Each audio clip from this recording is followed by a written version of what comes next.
In 1966, moviegoers were promised the impossible, a journey not into outer space, but inward, into the most alien landscape imaginable, the human body. Fantastic Voyage wasn't just another sci-fi adventure. It was a mind-bending spectacle that turned science into surreal art, blending Cold War tension with microscopic wonder. But behind its shimmering bloodstream sets and eerie score lies a story even stranger than what ended up on screen. From vanishing props and dangerous stunts to secret rewrites and real medical uses, this movie's production was just as wild as the voyage itself. These are 16 weird facts about Fantastic Voyage, 1966, the film that made inner space feel bigger than the universe.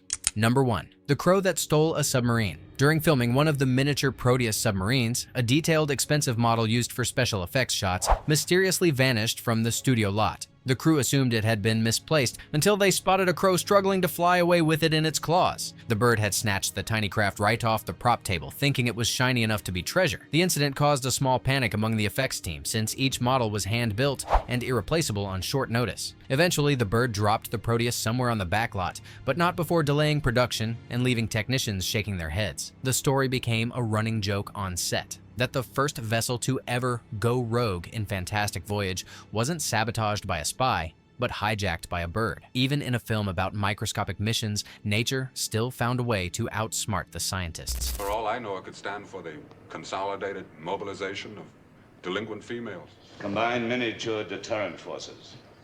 Say that again. Number 2.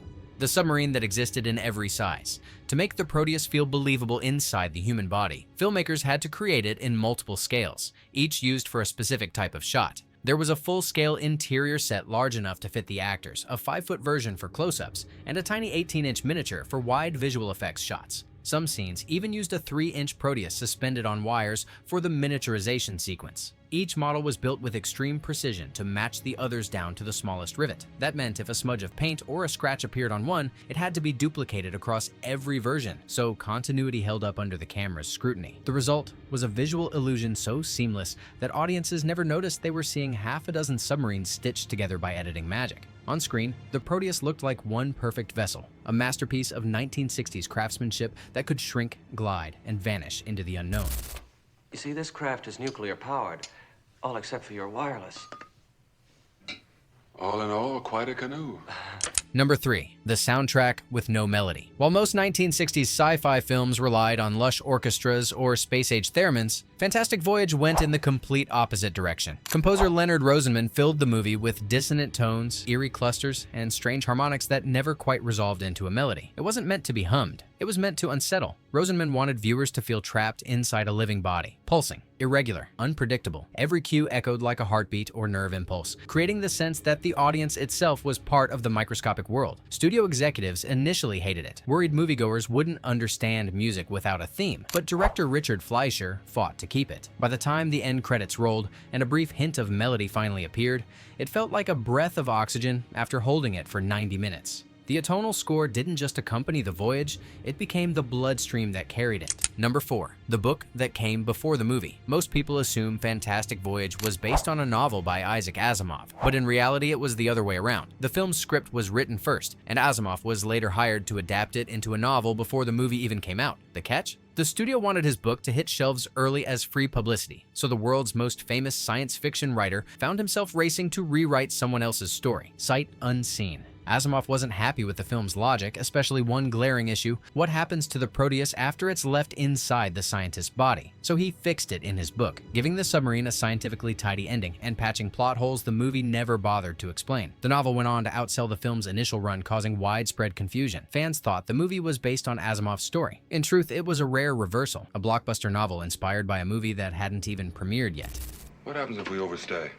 Once time's up, deminiaturization begins. Then within a matter of seconds, the ship will grow big enough to become a danger to the system. Then white corpuscles will swarm to destroy it, as they would any other invader. Number 5. The acid that ate through the wires. Filming the scenes where the crew floated through the bloodstream wasn't nearly as graceful as it looked. The actors were suspended by thin wires against giant red backdrops, surrounded by swirling fluids and bubbling light effects meant to simulate plasma. But there was a problem. The wires reflected too much light, ruining the illusion of weightless drifting. To fix it, the effects team came up with a risky idea. They treated the metal wires with acid to dull their shine. It worked visually, but it also made the wires fragile and unpredictable. During several takes, the coating began to corrode mid-scene, leaving the actors literally hanging by threads that could snap at any moment. Despite the danger, the scenes were completed, and the resulting shots looked otherworldly. The audience saw a peaceful, dreamlike voyage inside the human body, unaware that behind the camera, the crew was performing a real balancing act between art and disaster. Number 6. The movie that went to medical school. Long after Fantastic Voyage left theaters, its impact stretched far beyond Hollywood. In the 1970s and even into the 1980s, medical schools across the US used clips from the film in anatomy and immunology classes. The surreal visuals, glowing blood cells, pulsing arteries, and the famous brain sequences turned out to be unexpectedly effective teaching tools. Professors found that the film's stylized sets actually helped students remember biological structures more vividly than textbook diagrams. Even though the science was more imagination than accuracy, it visualized human anatomy in a way no classroom model ever could. So, while the movie sold itself as science fiction, it quietly became a bridge to real science. For a generation of students, Fantastic Voyage wasn't just entertainment, it was the first cinematic anatomy lesson they never forgot. Number 7. The spy hidden inside the science. When the script for Fantastic Voyage first landed at 20th Century Fox, executives worried that a purely scientific adventure wouldn't keep Cold War audiences hooked. The solution? Add espionage, a secret agent, a saboteur. Suddenly, a story about shrinking doctors became part spy thriller, part medical mission. That's why the film opens not with microscopes or lab coats, but with a tense chase. A defecting scientist escaping enemy agents. The studio believed that injecting a little cloak and dagger intrigue would make the story feel timely.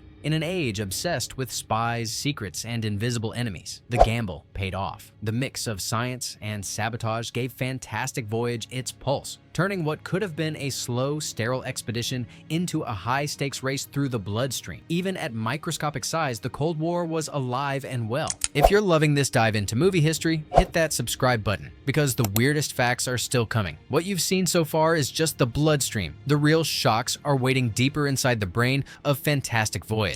Number 8. The giant organs that swallowed the actors. To create the illusion of a microscopic world inside the human body, the production team built colossal, surreal sets that filled entire sound stages. Arteries were made from translucent plastic tubes big enough to crawl through. The brain was recreated using miles of fiber optics, glowing gel, and undulating membranes that pulsed with hidden air hoses. Some sets were so large that the crew needed ladders just to adjust the cells on the ceiling. These bizarre environments didn't just look strange, they felt alive. The walls dripped with colored fluids, lights throbbed like heartbeats, and the actors were constantly soaked in artificial plasma made of glycerin, food dye, and oil. It was claustrophobic, sticky, and unforgettable. After filming, many of the massive props were stored or recycled into other sci-fi productions, giving parts of Fantastic Voyage a secret afterlife. Somewhere in another 1960s movie, a piece of the human brain might still be glowing in the background. Number 9. The director who knew the human body by heart. Richard Fleischer wasn't just another studio director handed a sci-fi script. He had once studied pre-med before switching to film.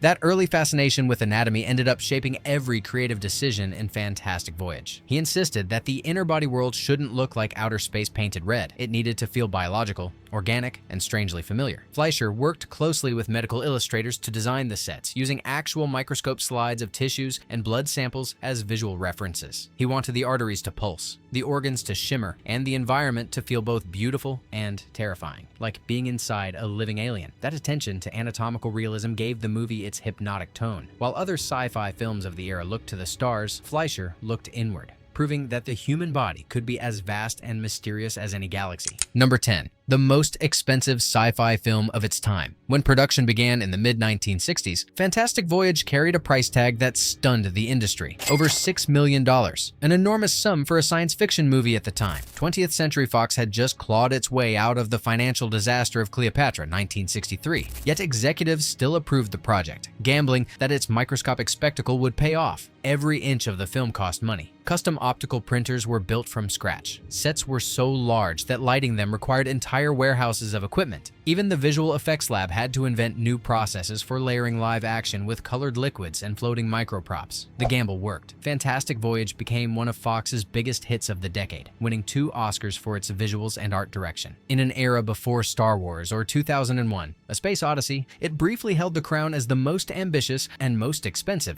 sci-fi adventure Hollywood had ever dared to shrink. Number 11. The myth hidden in the name Proteus. The submarine at the heart of Fantastic Voyage wasn't given its name by accident. Proteus comes from ancient Greek mythology, a sea god who could change his shape at will to avoid capture. It was a clever metaphor for a vessel designed to shrink, adapt, and survive in the constantly shifting environment of the human body. The name fit the film's entire theme, transformation. Every character in the story, from the miniaturized crew to the scientist they're trying to save, is changed by the journey, both literally and spiritually. The Proteus doesn't just travel through the bloodstream. It becomes a symbol of human adaptability and the unknown power of science. Few audiences in 1966 caught the reference, but for those who did, the choice added an unexpected layer of depth. In a movie about conquering inner space, Proteus stood as a quiet reminder that even when humanity masters science, nature still knows how to shapeshift right back. Number 13. The 1-hour journey inside the body. There's a secret bit of symmetry hidden in Fantastic Voyage that most viewers never notice. Once the Proteus and its crew are miniaturized and injected into the scientist's bloodstream, the time they spend inside the human body lasts almost exactly 1 hour of screen time, matching the in-story deadline before they return to full size. This wasn't an accident. Director Richard Fleischer and his editors structured the film's pacing to reflect the ticking clock of the mission itself. As the characters race against time to escape, the audience subconsciously feels that same pressure, minute for minute. It's one of those elegant narrative tricks that modern blockbusters rarely attempt, turning the film's runtime into part of the story's tension. When the crew finally escapes, so does the audience, both emerging from the human body at precisely the same moment. Number 14. The shrinking trick and the mystery ending. The film's most iconic sequence, the miniaturization of the Proteus,